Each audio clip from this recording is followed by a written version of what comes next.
In 2007, an event occurred at a Portuguese resort that would later be called the crime of the century.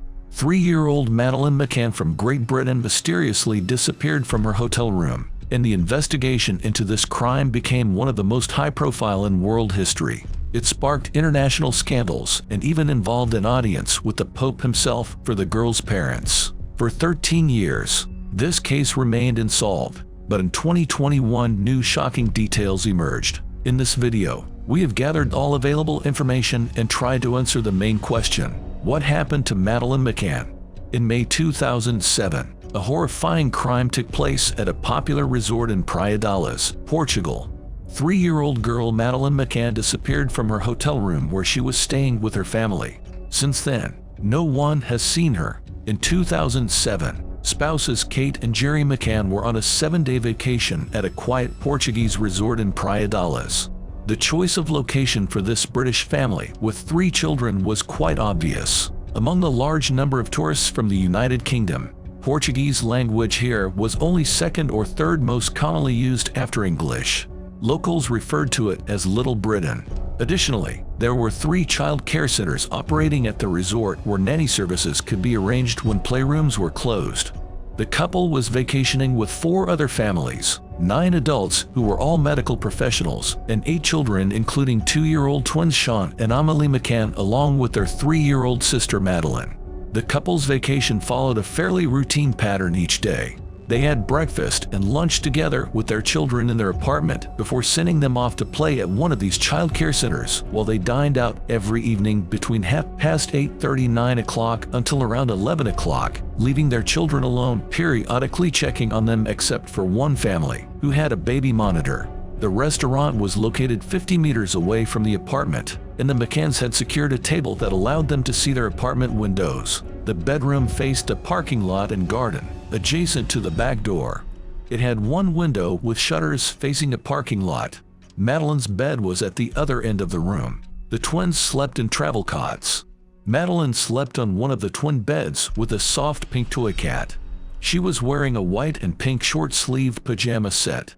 On May 3rd, around 9 o'clock, Kate and Jerry went to dinner. During dinner, the parents periodically checked on their children to make sure everything was okay. Friends who had dinner with them also arrived. At 21:05, the father entered the children's bedroom. According to him, everything was calm and Madeleine was sleeping in her crib. The only thing that was different was that Jerry was sure he had left the bedroom door closed, but when he returned it was wide open. Not attaching importance to this, he put it back in its previous position and went back to the restaurant. Kate planned to check on the children around 10:30, but their friend Matthew Oldfield suggested checking on their children when he checked on his own. Kate agreed. Oldfield made sure everything was calm in the McCann's apartment and left. Later, he admitted that he didn't see if Madeleine was in her crib at that moment. Kate went to check on the children at 2200 hours. She entered through the patio doors and noticed that the bedroom door was wider open than usual. But when she went to close it, it slammed shut as if from a draft. Then she saw that the window was open from outside. The twins were asleep.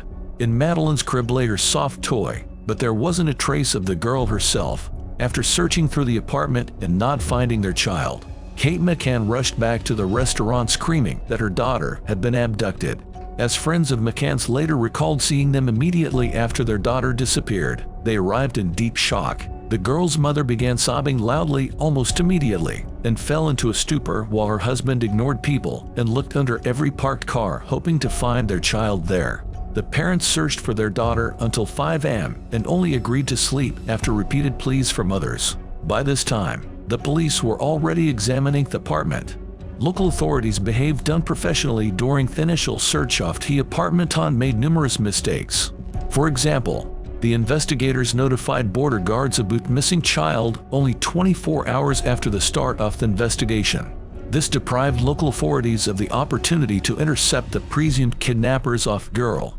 In addition, Portuguese law enforcement agencies did not timely collect fingerprints from the crime scene, did not establish a cordon around the apartment, and ultimately failed to prepare sufficient evidence. 30 minutes after the girl's disappearance, large-scale searches began. However, several dozen people participated in them, including resort staff and guests. They combed through surroundings for about 6 hours. There was hope that the girl had simply gone for a walk out of curiosity and would soon be found. However, it became obvious by morning that something terrible had happened. Portuguese police questioned parents, the restaurant staff, family friends, and searched nearby areas. The news of a child's disappearance was already being reported by English media. The news was passed on to journalists by the McCann's friends, who believed that it would create public resonance and make the Portuguese police work better.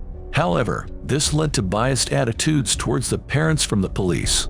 They believed that widespread publicity could harm the case, reducing the chances of finding the girl. Tensions escalated during the investigation, and the parents repeatedly accused the police of negligence, unprofessionalism, and a simple unwillingness to search for Madeleine.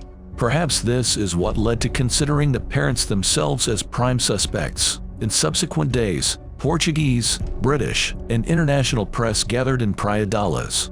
The story of a fair-haired English toddler disappearing in a place considered safe for family vacations was published worldwide.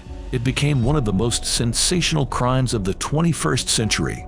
For over 14 years, Portuguese police, Scotland Yard, and Madeleine's parents have tirelessly investigated her abduction in an attempt to find out what happened to her. But there are still no answers. Perhaps we will never know what really happened to 3-year-old Madeleine on May 3, 2007. However, over these years of searching, numerous theories have emerged. Let's consider some of them that seem most plausible. Some investigators believe that Madeleine may have been targeted by a rapist who operated in that area at that time.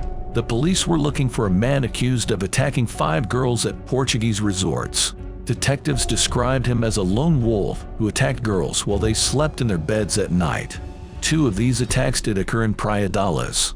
One of the most well-known theories is that Madeleine was abducted by a human trafficking organization. The Netflix documentary The Disappearance of Madeline McCann thoroughly examined this theory. It is believed that Madeleine, a young white girl from an affluent family, would be valuable prey for child traffickers. This theory would explain why Madeleine's body has never been found and why there have been various unconfirmed sightings of her worldwide. This is the most controversial of all possible explanations that haunted Kate and Jerry McCann from the very beginning of their ordeal. The main version of this theory suggests that Madeleine accidentally died due to an overdose of sleeping pills given to her by her parents. Then, allegedly, they hid her body and claimed she had been abducted. At some point after this, despite being under media scrutiny, the McCanns discreetly disposed of their daughter's body. Supporters of this theory point to alleged inconsistencies in the McCann statements about the events of that evening. They also attached great importance to the fact that police sniffer dogs detected a cadaver scent in a car rented by the McCanns several weeks after Maddie's disappearance. An obvious counter-argument here is that sniffer dogs can be very unreliable and that other DNA traces found in the car and apartment were completely inconclusive. Despite the lack of direct evidence linking the McCanns and the apparent improbability of a vacationing couple hiding their daughter's death without any trace, Portuguese police insisted on their guilt. 4 months after Madeleine's disappearance, Portuguese police questioned her parents as suspects in this case. At that time, detectives believed that the couple may have staged Madeleine's abduction and hidden her body. Madeleine's mother, Kate, claimed that she was offered to confess to concealing her daughter's death in order to reduce her prison sentence. The formal status of suspects was lifted from the couple in 2008, but they remained under suspicion for many years. Senior Detective Goncalo Amaral, who led this investigation, was removed from it. Amaral wrote a book accusing Madeleine's parents of involvement in her disappearance. He explained this as an attempt to protect his professional reputation. The defamation lawsuit filed by the McCanns against former detective regarding claims made in his book was dismissed by Portugal's Supreme Court. Kate and Jerry appealed to European Court of Human Rights but lost it in September 2022. The couple also faced numerous attacks online where they were accused of murdering their daughter and covering it up. Devastated parents met with U.S. Attorney General Pope Francis, participated in numerous talk shows. They also established Madeleine Fund, which received less than £2 million within a year. Meanwhile, British investigators worked parallelly with Portuguese counterparts examining evidence and interviewing witnesses, but there were few leads. and in 2008, Portuguese police closed the case. In 2011, Home Secretary Theresa May initiated an investigation called Operation Grange. The task force led by inspectors Randy Ed Wood and Simon Foy consisted of 7 civilians and 28 detectives. Within its framework, a group of top British investigators was supposed to uncover the mystery of Madeline McCann's disappearance. A huge sum of money was allocated for the investigation, and British investigators once again interviewed dozens of people in Portugal and England. The head of the group, Senior Inspector Andy Redwood, was confident that there is still a possibility of finding the child alive. During the operation, all those convicted of crimes against children, restaurant employees, and tourists vacationing at the resort were checked. However, none of the versions were confirmed.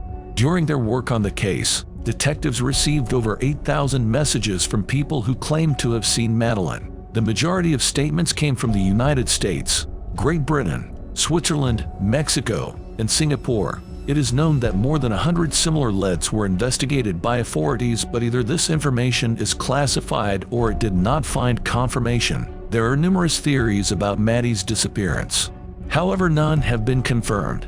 Nevertheless, in 2020, there was progress in the investigation. Police discovered a new suspect in Germany, a 43-year-old man who is already serving time in prison for assaulting a 72-year-old American woman. He also has 2 previous convictions for violence against underage girls. Additionally, he has had run-ins with police for drug trafficking as well as hotel and holiday home burglaries. At the time of Maddie's abduction, the suspect lived near to where McCann stayed, so he could indeed be responsible. Currently, police are gathering evidence and proof while also trying to locate Maddie's body. Perhaps soon this mysterious disappearance will finally be solved and her loved ones will find peace. If Madeleine is alive, she would have turned 20 on May 12, 2023. Her parents still believe that their daughter is out there somewhere. However, in recent years, they have shown less activity, focusing more on their other 2 children. Nevertheless, Madeleine's mother continues to buy her gifts for every occasion, believing that one day she will see her daughter again.